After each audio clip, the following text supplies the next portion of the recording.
Welcome back to another fun and exciting Q&A episode of Space Nuts. 15 seconds. Guidance is internal. 10, 9. Ignition sequence start. Space Nuts. 5, 4, 3, 2. 1, 2, 3, 4, 5, 5, 4, 3, 2, 1. Space Nuts. Astronauts report it feels good. I'm your host for this episode, Heidi Campo, and joining us is Professor Fred Watson. I don't know why I've done that twice now. I've mispronounced your name. Astronomer at large. Fred, how are you? I'm well, thank you. Don't really care how the name's pronounced. It's Fred's pretty straightforward. When I go to Scandinavia, I've probably said this before, Heidi, there are Freds. I see Fred everywhere because it's the Scandinavian word meaning peace. And so Fredgatan is a peace street, and I've got lots of photographs standing underneath peace streets because they're called Fred. That's lovely. I love that. I guess my name is a German name. It's short for Adelheid, and it means noble. There you go. So mine's German as well. It's from Fried. It's the same word, yeah. Well, our first question from today is from Peter. I'm wondering if I don't think I know the history of that one. I think it's European. It's very old. It goes back to biblical times. Yeah. It means it's the rock. Peter is the rock, Petra. That's what it means, is the rock. Yeah. I like that. Let's see if we can figure out the etymology of all the names today. Yeah. I think we've probably run out now. Okay. All right. So our first question is from Peter, and he says, "Hi, Space Nuts. Queen's great 1975 album, A Night at the Opera, has a song called 39, written by astrophysicist Brian May, of course. In the song, a band of intrepid volunteers leave Earth in a spaceship to find another planet for human habitation. They leave in the year 39, we don't know what century, and their trip takes 1 year. They must have had a good warp drive because when they return, it is the year 39 in the next century, so they have been away for 100 years in Earth time. The protagonist of the song laments his remaining life with his wife and children dead, and just his great-granddaughter remaining, now a very old lady. My questions are these. Approximately how far out into the galaxy might they have gone in that time, and what would their average speed have been? At first, I thought that they only traveled for a year, and the nearest star is more than 4 light years away. So it is a wasted trip. But then they were away from the Earth for 100 years, so maybe they checked out many stars with planetary systems. Now I'm just confused." And that's our question from Peter. Well, so it turns out that it's reasonably easy to do the calculation that Peter's interested in, because what he's talking about is something we call time dilation. It comes from, in this case, it comes from Einstein's special theory of relativity that covers the effects of things that are moving close to the speed of light. And so you've got to be moving close to the speed of light to experience this. So what we've got here is a fraction of 100. It's been a year on Earth. Sorry, it's been a year for the travelers, but it's been 100 years on Earth. So that means that the time dilation effect is 100. It's 100 times. Now, there's a formula for time dilation, which is reasonably simple.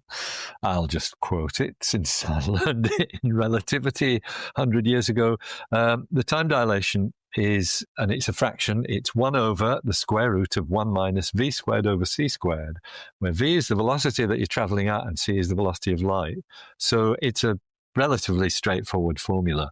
And so yesterday what I did was I put the numbers into it to work out what speed they would have to travel for that ratio of 100 years on Earth to 1 year on the spacecraft. And it turns out to be, here's my calculation there, you probably can't see it. By hand.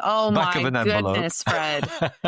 Back before everyone outsourced their brains to ChatGPT. Yeah, that is handwritten math, everybody. And the bottom line, you probably can't see it. They would have to travel at 99.995% of the speed of light.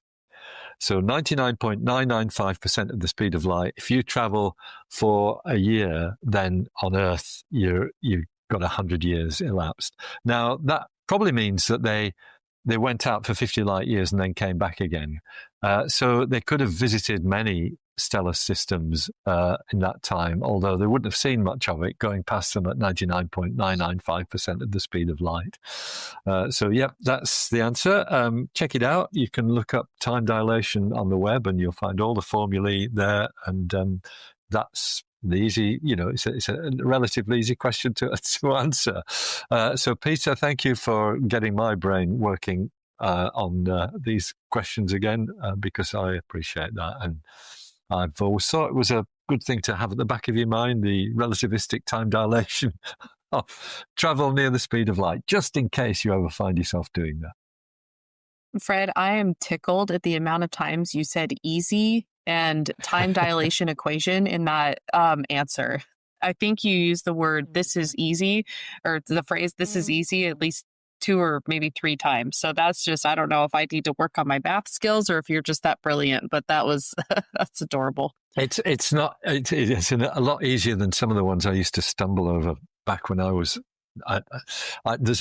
this must not go beyond these 4 walls, Heidi, but there's a maths exam at university that I failed 5 times. It took me 6 attempts to pass it. Oh my goodness. So there's hope for the rest of us. Yeah. Oh gosh. Yeah. I still shudder at that. It was the wrong kind of mathematics. You had to do it. It was pure mathematics, and my brain just didn't work that way. Yeah. Mine does not either. 3, 2,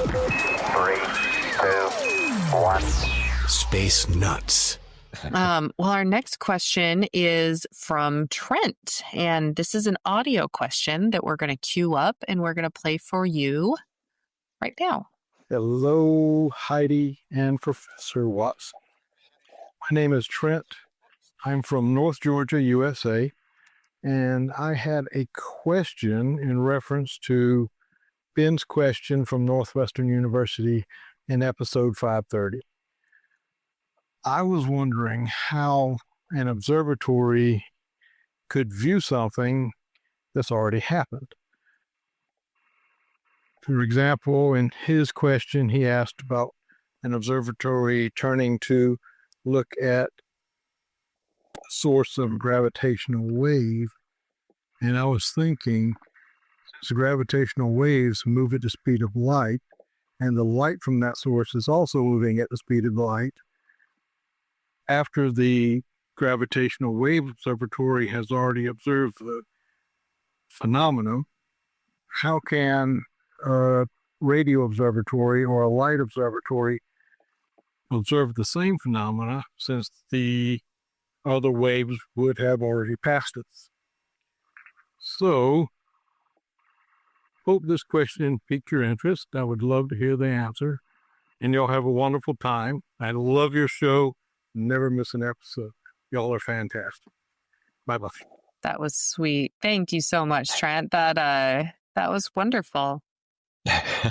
So Trent's question is a great one, and his point is absolutely well made. If you've got a phenomenon that causes gravitational waves and also beams out light, then the two travel at the same speed. So how can a detection in gravitational waves then be used to, somebody phones up an observatory and says, "Oh, we've seen these gravitational waves. Can you point your telescope in this direction? What are you going to see?" I guess Trent's hypothesis is that it will be nothing, but it's not quite that straightforward, because often the counterpart of an event seen in one way, for example, by gravitational waves, the counterpart in the visible light spectrum, for example, or the radio spectrum, whilst the radiation travels at the same speed, there are sometimes delays because you've got different mechanisms that give rise to that signal with what you might call the follow-up radiation. I'm thinking mostly, or perhaps the best example of this is in what we call gamma ray bursts, which were discovered back in the 70s by spacecraft which were put into orbit to look for people breaking atmospheric nuclear test bands. The idea was to detect gamma rays from illicit nuclear test bands that might be going on the Earth's surface in the atmosphere because they were banned, but people wanted to police that. And so these spacecraft were developed and put into orbit, and they didn't find any illicit nuclear tests. What they found was these phenomena in deep space we call gamma ray bursts, which are caused, we think, by cataclysmic events principally in distant galaxies. Now, what you really want to find, as well as the gamma rays, is whether there's another frequency or something that's carrying information. And so it was what we call the optical counterparts of those bursts that people were looking for. And by that, I mean the visible light flash. And to do that, you would want to, first of all, detect the gamma ray burst and then alert visible light telescopes to the direction that had come from so that they could home in on the target as quickly as possible after the event to try and work out what these things were. Because if you've got information from gamma rays and information from visible light, then you've got a chance of working it out. And indeed, that's the case, because the visible light flash is it's usually caused by whatever caused the gamma rays interacting with the environment that's around it, and that means rarefied gas usually. And it's the effect of that rarefied gas, perhaps by a shock wave moving through it, that gives you the visible light flash. And that's going to be after the original gamma ray burst itself. Gamma ray bursts last a few seconds. They're sort of second long, a bit different from the millisecond fast radio bursts that we also see. So all these phenomena have different components to them, and you're not trying to see back in time when you're following up the target of opportunity observations, which is what we were talking about previously. You're actually just looking at a different aspect of whatever that cataclysmic event has been. I don't know whether that's a satisfactory explanation, but that's what's happening. So you chase it up as quickly as you can to try and learn as much as you can. Thank you so much, Trent. Our next question is from Chris. And Chris says, "Thank you for the podcast, folks. Good stuff indeed. On Earth, living organisms can sense a small part of the EM spectrum from infrared through visible light up to the ultraviolet. But as far as we know, no organism can detect lower or higher frequencies such as radio or X-rays. On Earth, this could be because such senses don't convey usefulness, but elsewhere it could. So, is there any limiting factor in biology, chemistry, or physics that prevents organisms detecting this different parts of the spectrum and therefore possibly communicating with each other like this? Could extraterrestrial life use radio to communicate with each other?" Isn't that a great question, Heidi? Because, yeah, it's thinking outside the box, and I like that very much. You might have a comment on that, actually, because science fiction looks at these things quite a lot. You know, I'm such a science fiction nerd. Well, I'm just thinking of our episode a few weeks ago about the whale bubbles. Yeah, that's right. The whale bubbles might well be a way of communicating, although, of course, you're using visible light there. And I think that's a little bit different from the sort of thing that Chris is thinking of. So it's not quite true that we're not sensitive to some of these other electromagnetic radiations because, for example, X-rays can damage tissue. And so, in a sense, what you've got there is a detector. Albeit it's the wrong kind. You don't really want your tissue to be damaged, but that is an organism being able to detect a high frequency radiation, such as X-rays, gamma rays too. So that's all what we call ionizing radiation. It's damaging radiation, and biological organisms can detect that, but it's usually in a very destructive way. There've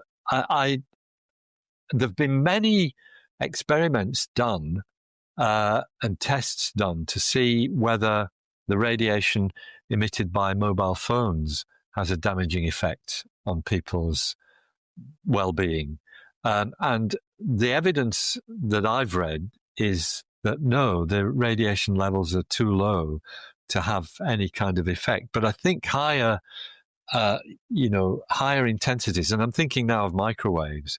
Your microwave oven is cooking by means of radiation that causes things to get hot.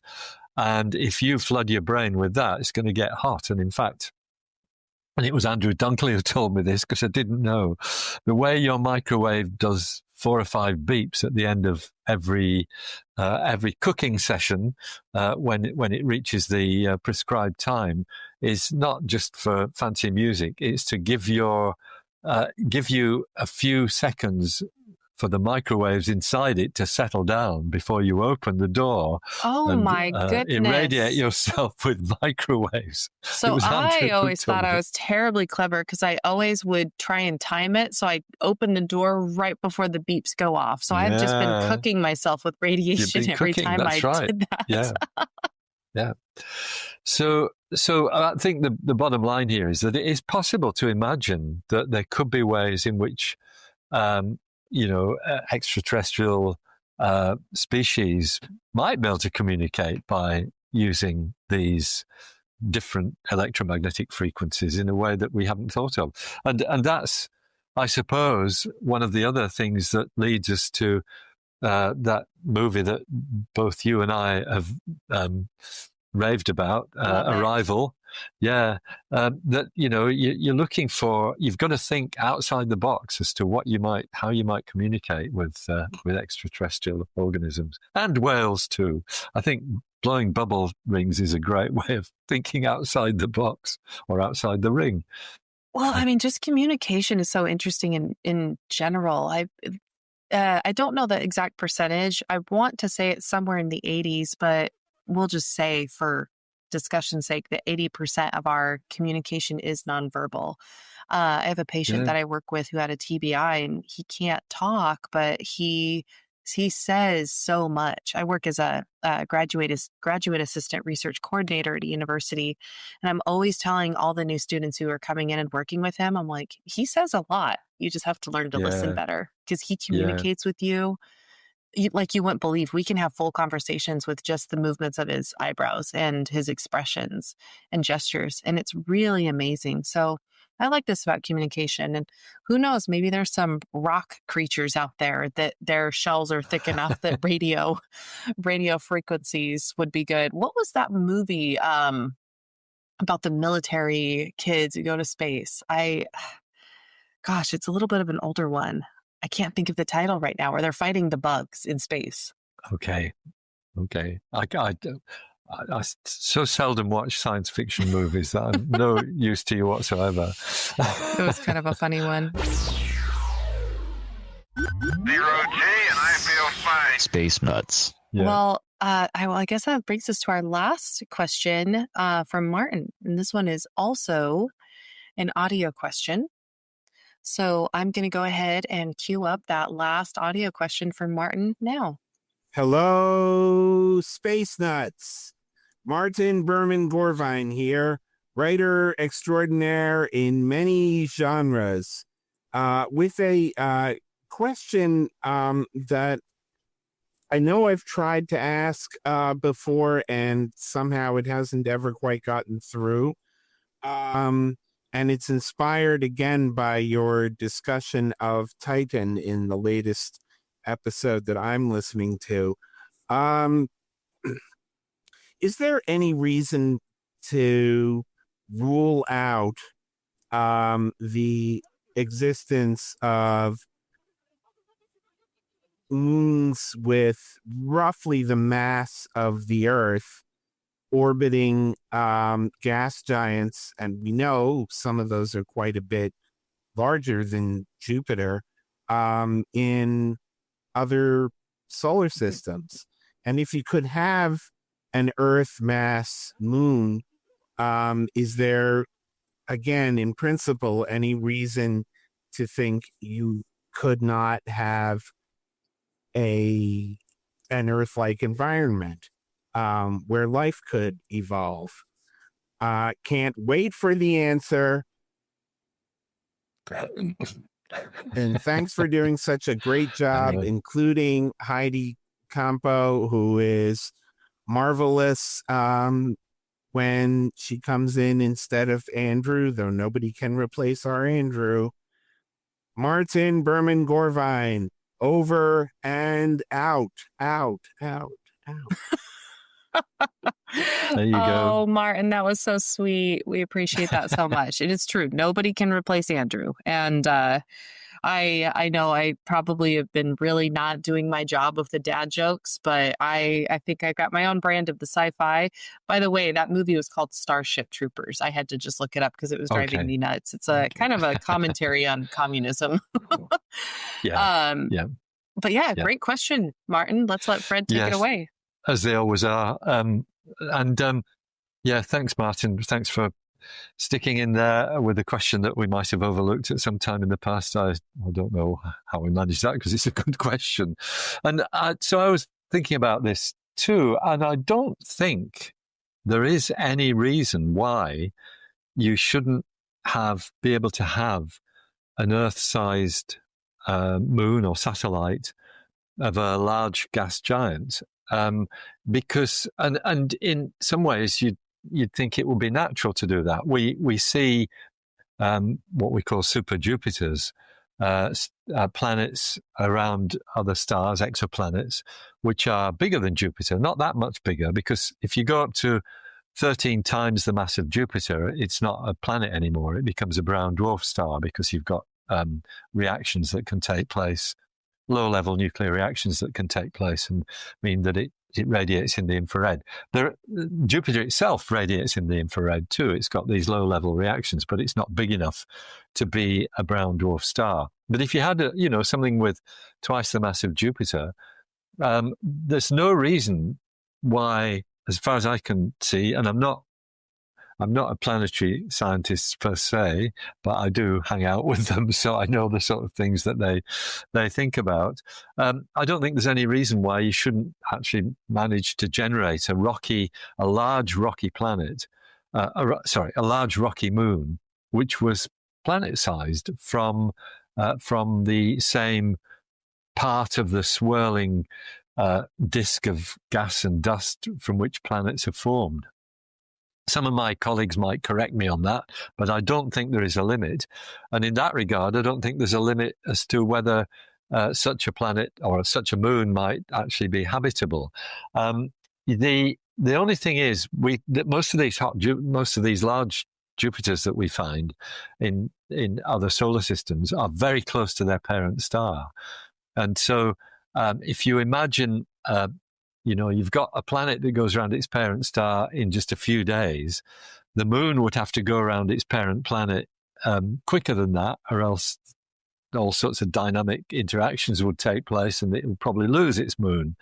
But then you've got this phenomenon where you've got something very hot whose temperature is changing very rapidly as it orbits its parent planet. So I suspect that it might not be the kind of ideal world for life to evolve because of these perhaps rapid changes of temperature. Now, Martin, being a writer in many genres, is usually looking for ideas for science fiction stories. And this might be one that, maybe in a year or two's time, we might read about species on a planet, on a moon the size of the Earth, going around a hot Jupiter somewhere deep in the solar system with a new and completely different kind of life form that uses radio for communications. So that would solve all our issues, wouldn't it?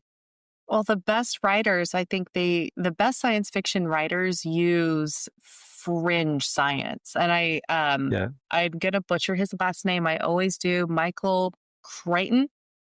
Oh yes, yep. Jurassic Yep. Park. I always wanted to say Yep. it, so I said it right. Okay, thank goodness. They usually say Crichton. People are like, it's Crichton. Yeah, it's Crichton. Yeah. Yeah, I mean, he did an amazing job of writing books that were just Yeah. right on the fringe of possible, and that's always so fun to think of. Well, and as Martin does as well, I think. Yeah, I'm gonna have to look up some of Martin's books. It sounds like they're right up my alley, and probably a lot of our other listeners too. Yeah, that's right. But a great question, Martin, and thank you. And I hope I've given you the right answer. I'll check next time I talk to some of my planetary specialists as to whether I've overstepped the mark. Well, Fred, this has been so much fun. I always have a great time with these Q&A episodes. It's so fun to hear how just so smart people are asking great questions. Indeed, they are. And they're challenging too sometimes. Yeah, keep them coming, guys. These questions are really, really fun. It's good when you get a mix of questions that aren't just black hole questions. That's right. Yes. Yep. All right. Well, this concludes today's episode, and we hope to see you guys back here next time for another regular episode, and then Q&A episodes, and on for eternity. How about that, Fred? or as long as we can do it for. That works too. Thank you so much, everybody. We'll catch you next time. Hi, Fred. Hi, Heidi. Hello, Hugh in the studio. Andrew reporting from the Crown Princess cruise ship. We are currently rounding the Cape of Good Hope, which was also once known as the Cape of Storms, and that's actually what it's been like. Last time I spoke to you, we'd been to Mauritius. Unfortunately, we could not get to Cape Town on the other side of Africa in time because of the storms. So we just hung around Durban for a while, going backwards and forwards, and then finally they arranged for us to go ashore in Durban. So we did that, and Judy and I did a tour out to the place where Nelson Mandela was captured in 1962 and arrested. And they've got this fantastic sculpture there of Nelson Mandela's head, face.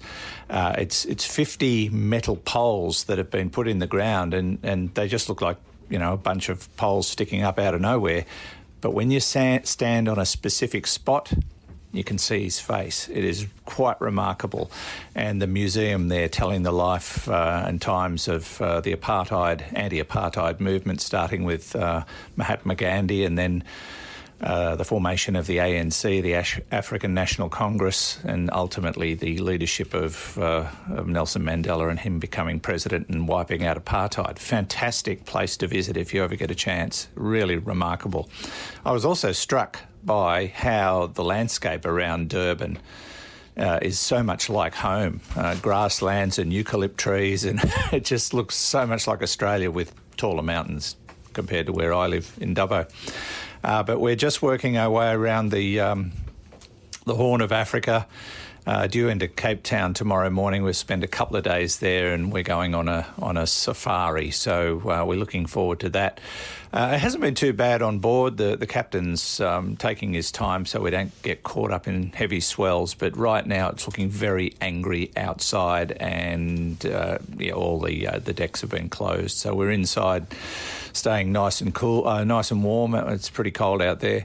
And it looks like it'll be raining when we get to Cape Town. But because we're 2 days behind schedule as a consequence of the weather, we'll be missing out on a few ports. So we won't be going to any of the stops that we'd previously planned, such as the Canary Islands, Cape Verde, and we're also going to miss out on Gibraltar, very sadly. But we're picking up Tenerife. So we got Durban, we got Tenerife. We missed those other three, and then we'll move on from there. Hopefully, get to Barcelona on time, because there's a big change of passengers there, so they can't be late for that. Otherwise, people will be pitching tents.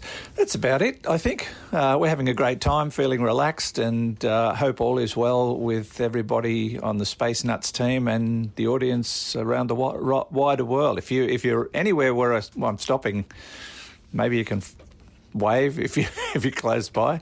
But I'll talk to you again next week. Bye for now. Space Nuts. You've been listening to the Space Nuts podcast. Mission complete, Houston. Available at Apple Podcasts, Spotify, iHeartRadio, or your favorite podcast player. You can also stream on demand at Bytes.com. This has been another quality podcast production from Bytes.com.